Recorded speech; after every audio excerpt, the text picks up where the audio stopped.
un des 20. Ma grande fierté, c'est d'être allé au bout d'une logique et d'avoir fait une table de divination avec un des 20 qui peut être utilisé en jeu de rôle, mais aussi dans la vraie vie. Parce que ça fait des années que j'ai une particularité dans le jeu de rôle, c'est que j'établis, en tant que joueur au maître de jeu, des synchronicités avec ma vraie vie. Au départ, les dés, c'est des instruments de divination.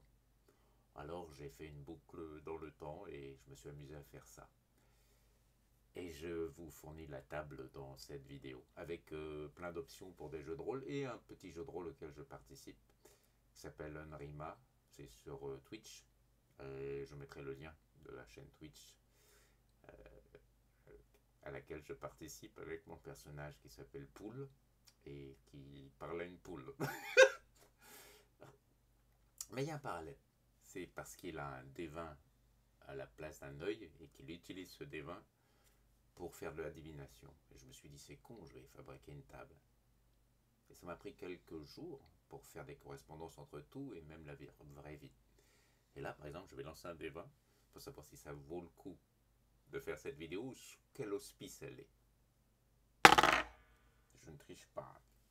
Hop, j'obtiens un 12. 12, l'art, l'harmonie. Donc c'est sous l'auspice de l'art et de l'harmonie. L'art aussi, dans ce que j'ai mis dans ma page du jour, et l'imagination, dans le jeu dans lequel je joue.